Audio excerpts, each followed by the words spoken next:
Hello everyone, welcome back to my YouTube channel. So guys, today I'm going to be telling you guys which ultimate team of the season players are worth claiming inside the ultimate team of the season chapter. But before that, I just want to tell you guys that I'm only going to be doing the 109 overalls because I tested them in the scouting camp and only two or three ways to two 108 overall. I saw Nuno Mendes inside the ultimate team of the chapter and David De Gea. Those are the only two goalkeepers that were in, the only two less than 109 overall players that were in the scouting camp. So I tested it on my main and my second account. I was playing scouting camp, so I played roughly, let's say, 12 matches. Because some matches I decided to drop because I wanted some more time to test them. So I used the 3-5-2 formation. So I had two strikers. So yeah, I had to rotate. On one account I used one set of attackers, and the other account I used one set of attackers. So yeah, I'm going to give you my honest review on them, and also they are going to be based on four different categories. So which is their shot cost, how long they'll be relevant or how long they'll be good in the game, their stats and gameplay. So those are the four categories I'm gonna be basing them on, and then I'm gonna be giving it from 1 to 10. So anything above 8 to 10, that's basically highly recommended. Between 5 and 7, that's moderately recommended, and anything below 5 or 4 is highly do not recommend. Do not even bother yourself. And you guys know the team of the season players, they got some skill boosts, so obviously most of them are going to be highly recommended. Most of them, a lot of them, because they are all so good. So you know what, let's go straight into it. But before that, let's go open a 3k gem pack to start a video out. Alright, so guys, we are opening the 3k gem pack. Hopefully we can get something decent. As you guys know, the ultimate team of the season players are inside this pack. So imagine I pack an ultimate team of the season player. Just imagine. Alright, so we got a workout. Let's see. We got German. Is the German right back? Kimmich. Is there 107? I think it's 107, right? Yeah, okay, that's a W pack. That's a W. He's going straight into shots. 120 shots. Yeah, I need the shots right now. I need the shots, obviously. So let's go straight into the video. Right, so guys, we're inside the ultimate of the season chapter. So first of all, let me just tell you guys the players that were in the scouting camp. So I'm only gonna be talking about the 109 overalls, but then I'm surfacely gonna talk about these players, which is Nuno Mendes, and the other player that was there I saw was David De Gea. So those are the only two players that are below 109 I'll be talking about. So let's start off with Nuno Mendes. So listen, guys, let me just tell you something about this card. The pros on this card is obviously his pace. He's very strong. Obviously, his defending is great, and he's actually tall. He's tall. He's basically 6 foot, 5 foot 11, then 6. He's basically 6 foot tall. And let me tell you guys, this card is so quick. His acceleration is deadly. I was having a corner, and this guy caught up to Mbappe when he was having a counter attack. He takes corners. His corners are actually very good. Is so quick, obviously. So obviously, this guy, I'm gonna recommend him an 8 out of 10 because he's obviously going to be a relevant player for a while because he's a 108. 108 will be really good. Plus, he's a meta card, so I'm gonna recommend him an 8 out of 10. Now on to David De Gea. De Gea was very good. I won't lie to you, he was actually really good, but I feel he could have done a little bit better. Maybe it's just maybe it's because he was a 25 training level, but I feel he could have done a little bit better. He's a bit costly, which is 600 shots for a player. For him, for a 107 overall, I don't think he should be worth 600 shots. So this guy, I've just recommend him like a 6 out of 10 because he's not gonna be relevant for a while. He's not. So 6 out of 10 seems fine. So now on to the first 109 overall card, which is ReteGUI. So this card is horrendous. I didn't even bother using him because first of all, he doesn't have any traits. That's already first. Second of all, has 3-star skill weak foot. 3-star weak foot on a striker is basically useless. He's basically useless, obviously. Stamina is bad. Skill move is bad. He doesn't even have a secondary position. I don't think so. He does. He doesn't, obviously. And also, he has 114 pace, which is horrendous in my opinion. 800 shots is not much, but honestly, for this card, I feel this card is so bad. I didn't bother using it, so I'm just gonna give him like a 4 out of 10 because bro, like this card just looking at the card is already making me feel sick. Right, so the next 109 overall is Nicola Barella. So this card is really good. He's a good box to box midfielder. His stamina is good, pace is good, defending is great. He's very good, 5-star stamina, which is great. His stamina is huge on this card. Like, I didn't see him get tired once, and I played him in CDM. Skill move is a bit of a con as well for the fact he doesn't have any attacking traits and he has high attacking work rate, which can be a problem. Physicality is actually really bad considering he's actually very small, but he has more pros than cons. So I'm gonna give him an 8 out of 10 mainly because of his shot. Because 800 shots for this beast is actually a cheat code in my opinion. So this is gonna be 8 out of 10. Now on to Joao Neves. So Joao Neves was decent. His pace is insanely good for a CDM. He is really quick. He's great defending. He's like an all-round athlete. He's so good at everything physical. He can attack, he can dribble, he can defend. He's good at everything. Skill move is 4. Only problem is his medium work rate. So I don't really like that on a CDM. But the card is still good. So I'm gonna give him a 7 out of 10, which is just moderately recommended. Now on to Pedri. So Pedri is decent. He is good. Don't get me wrong. But I was not a big fan of him. His dribbling is great. Passing is great. He's a nice box-to-box midfielder, but he doesn't have the stamina and the physicality to carry out that box-to-box midfielder role. He was both working there in attack and defense. He is good, but physicality, stamina, and his defending were not that great in my opinion. So he's still a good card. So I'm gonna give him an 8 out of 10. But between him and Barella, if you're not the type to perform skill moves like lane change with your center mids, I would definitely recommend you go for Barella. He's better at a box-to-box midfielder than Pedri, in my opinion. On to the next card, which is Harry Kane. So Harry Kane has good shooting, good passing, good physical. His physical is actually decent. Dribbling is also decent, but does a bit shaky at some points. He's bad at stamina. His stamina is really bad. His stamina drains really quick. He doesn't have much pace, which was very shocking because he didn't run much, but his stamina was finishing so quick. So his stamina and pace is so bad. Also, the weak foot can be a problem, but he has so many traits and he has high, which is making his stamina drain much more. So I would just recommend this guy like a 5 out of 10 because I don't think you should pay 1k shots for this card. On to the next card, which is Alexandro Bastoni. This card was good. His awareness is really great. His positioning, passing, and defending, and also headering was actually really great. His headering is actually very underrated in my opinion because he's 6'3". Obviously, he doesn't have the power header trait, which can be a problem. But I feel he has the power header trait naturally because of how tall he is. He's taller than most players in the game, so obviously he will win most of his aerial duels. So obviously I'm going to give him I don't know whether because his pace was, I just didn't feel there was something about him. For example, comparing him to VVD is way better than him, but there's just I don't know what to put my finger on it that makes Van Dijk better than this card. But his pace is very bad, that I can tell you now. His pace is bad. He's good at passing obviously, but I'm gonna just give him a 7 out of 10 because he was good but not as good as VVD. Now on to the card that all of you guys will be wondering, which is Victor Gyökeres. Listen, this card, I know people are busy saying he doesn't have any traits. Let me tell you something about this Gyökeres card. This Gyökeres card is so good that he does not need any of those traits. The traits actually need him because, man, if he even had a trait, he would be so broken, guys. His pace, his acceleration, guys. His acceleration is so good, guys. His shooting is great. His dribbling is actually very decent. I was expecting dribbling to be bad, but his dribbling was actually really good. Physically, he is so good. I remember he was holding up Maldini, pushing him to the side, which is insane. Maldini couldn't even compete with this card inside the scouting camp. But he does have one con, which is his passing, obviously, but his passing is still not that bad. But his passing can be evident there and there, but his shot power is great. So listen, this is the first and only card that I am going to be giving a 10 out of 10. I think I might even get him because that skill move thing really just boosted his rating. He is so like, guys, I don't know how many words I can say.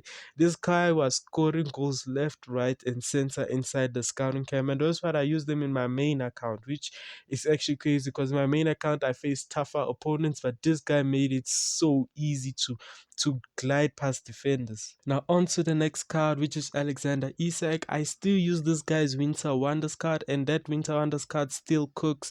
He has great pace. He's excellent. I paired him up with Gyökeres because I really wanted to know who is better between the two, and I used both of them. And I can confidently tell you, in my opinion, I feel Gyökeres was better. That physicality really just boosts him a lot. He just shoves off any defender any way he wants. He has one. This Alexander Isak has 128 pace. Shooting is insane. Physicality is decent, but not better than Gyökeres. Obviously, acceleration is great. His dribbling is insanely good. His close control, his ball control. I haven't even checked how much his ball control is. He has 131 ball control. That's his highest ball controls, highest dribbling stat. And I'm saying now it's pretty evident in the game. And obviously, with all Alexander Isak card, he only has one weakness, and that's obviously his stamina. That's why Gyökeres is a bit better than him, because I had to be subbing Isak off while Gyökeres was still having stamina at blue. It was still blue, his stamina. It wasn't even yellow, while his stamina was already going to red. So that's why I'm saying Gyökeres is just a complete forward. So I'll recommend this Alexander Isak a 9 out of 10, even a 9.5 out of 10. He was also very good. Now on to Raphinha. So Raphinha was pretty mid in my opinion. He was doing the good stuff great, but then he was just mid. He was just those average normal wingers. He was great, but then just mid, as I already said. He has decent pace. His dribbling is good. His physicality is decent. His weak foot is a big problem because he's playing under. He's a left winger, and his right foot is so bad. He's shooting with his right foot is so bad, so I don't recommend that at all. And his passing, considering his passing has a high stats, I feel his passing should have been better, especially with his crosses. His crosses were not that great in my opinion, but still this card was good, so I'm just gonna recommend him a 7 out of 10. On to the next card, which is Ousmane Dembélé. Dembélé was actually great. I played him more in the cam position because striker I didn't really feel right. He didn't have the physicality and the positioning to play as a striker. So I didn't. At striker is not that great in my opinion. If you put him striker, he might be a bit shaky if you're not really good with your gameplay. But then he has good pace. His dribbling is insane. His passing is insane. The only con on this card I would say is the physicality. This card is still great though. He's still great at the ball. His pace is actually insane. He's very quick. But just because of physicality and he only has one trait, I feel he should have gotten finesse shot as a trait, but he only got one trait and his physicality is very bad. So I recommend this guy like, let's say a 9 out of 10 because at cam he was cooking so much. Now on to Jude Bellingham, which is the basically Ruud Gullit 2.0. He's a good box-to-box midfielder, all-round athlete. Everything he does was great. Stamina was so great. I paired him up with Barella, and let me tell you now, these two were just so scary. Nobody could go through my midfield. My midfield was so great, and this guy doesn't have any cons. I mean, what con do you see on this card? Only the weak foot, but weak foot is not even that big of a problem on midfielders. So this card is definitely going to, but his shot cost is a bit high, 1,500. I'll prefer you go for Ruud Gullit then go for Jude Bellingham if you have 1,500 shots. But then still this card is good, so I'm gonna give him a 9 out of 10. Now on to Mohamed Salah. Salah was doing everything right. Actually, he was actually really good. In my opinion, he was doing really well. He never lost the ball easily. He was actually more physical than I expected, but still the physicality wasn't that great. He has good pace, he has good dribbling, he has good finesse shots. His finesse shots were actually quite good in my opinion. He was actually really great. The only cons on this card, I feel his shooting could have been better. Yes, finesse shot is great, but then his shooting in general was not that great. The power behind his shots were not strong enough, and his physicality was, as I already said, was not that bad. But at the same time, you could tell he was not the strongest. So I'm just gonna give him 8 out of 10 but his shot cost is a bit high. So 8 out of 10 seems fair to me. Now on to Lamine Yamal. So Lamine Yamal was decent, but nothing special in my opinion. Nothing special was on him. His dribbling was decent, his pace was good, crazy. His finesse shots were also good. I don't know why Salah and Lamine Yamal, the finesse shots were insanely good. They were just so great. There's some few cons on this card, which is obviously physicality, and his stamina is actually worse than what in game his stamina was bad actually. He was getting tired very quick in my opinion. Maybe I used him too much, but I don't think so, because Salah was actually, his stamina lasted longer than this guy. So this card, I'll just give it like a 7 out of 10, because I'd rather you go for Salah than Lamine Yamal, but I'll give him a 7 out of 10 because he was actually not that bad. And now on to the best center back card inside this game. Maybe behind Lucio, obviously, but then this card was so good. Like his recovery was insane, guys. His recovery was so good. He was catching up to players like Mbappé, guys. He's so quick. His physicality is actually it's very good. His physicality really helps him in game. There's absolutely no bad trait on this card. Nothing that you can say is bad on this card. 1500 seems like a decent amount of shards to me for such a card. So it depends on you who you're gonna get between Lucio and VVD. I loved using this card, but Lucio has just way much more pace. So I'm going to give this VVD like a 9 out of 10. A 9 out of 10. Mainly if his pace was a bit higher, it would have been a 10 out of 10. But other than that, the card is so good. Now on to the player most of you have been waiting for, or the players most of you have been waiting for, the players that cost 2k shards. No player in this game is worth 2k shards in my opinion. So these players are going to get low rating. I'm telling you now, they will. But I'm going to be very honest. Messi was so insanely good, guys. He was crazy cracked, in my opinion. Physicality was terrible. His physicality, anytime a player comes to him like shoulder to shoulder, he loses the ball. But he's so good at dribbling that it's hard to like lose the ball with him. But once he gets shoulder to shoulder or in a sprint race, he always loses it. He never gets to the ball first. But then his passing was insane. He's crazy good at passing and dribbling. Shooting was also insanely good. His finesse shots as well was crazy good. Physicality is obviously a con, and also the fact he doesn't have dexterity, it's also a con. He's a decent card, but 2k shards is not good.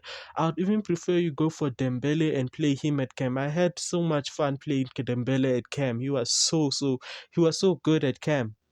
Dembele. So this card, I would rather, as I already said, just go and get Dembele. If you want to if you want to claim a cam card, just go and get Dembele. This card is not worth 2k shard. Let me say that. Messi is good, but then he's not worth 2k shard. So I'm gonna give him a 6 out of 10. Yes, I know most of you won't agree with me, but as I said, this is my personal opinion. Now on to Cristiano Ronaldo, and as I already said, no player is worth 2k shards. This card was good. His positioning is crazy good. Anytime you want to cross the ball, he is there in the right position, right place, right space. He was so good at tappings. Like every time he's at the right place at the right time. I don't know how he does it. Shooting is great. His weak foot, I didn't really feel it. His left foot was just as good as his right foot when it came to shooting.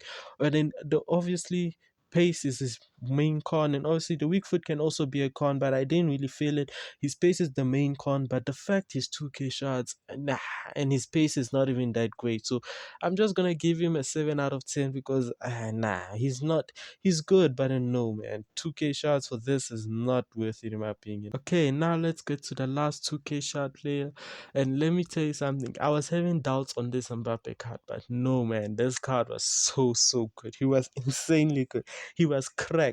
I paired him up with Mbappe and Ronaldo because I know Ronaldo doesn't have pace, so naturally you have to pair him up with someone who's quick, and they did decent work. And this guy was just, yeah, he was Mbappe. He was showing why he's the fastest player in the game. No debate. No one comes closer to his pace. He was so good. It was very good all round. He has great pace, good finishing. His finishing is actually decent. Dribbling is great. Only problem is every time I pass the ball to him, when he turns, he takes like a loose touch. I don't know how to explain it, but I never really used the Mbappe cards, but he was taking a little bit of a slow touch before when he received the ball and tried to turn. He was a bit slow and always like over kicks the ball. I don't know how to say it. And he's too expensive, obviously. 2k shots is obviously insane, but the way he was so good and the way he's so fast, I'll just have to give him like I'm contemplating between 7 and an 8, but let's go in between. 7.5 is what I would recommend this card. So yeah guys, those are my final rankings. So hopefully this video was helpful.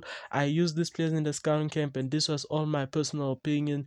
And if you have your own opinion, you can tell me in the comment section. But as I already said, what I experience will not be the same as what you experience. Our gameplay is not the same. So yeah, I use these players, I'll repeat, I use these players in the formation 3-5-2, the 3 at the back, 5 center mids with 2 CDMs, with 5 midfielders. 2 of them were CDMs, 1 was cam, right mid, left mid, and 2 strikers. I wanted to balance it all out so he can use a lot of players with a lot of mostly the main positions. So yeah, I really enjoyed using this ultimate team of the season card. So yeah, that's gonna be the end of the video.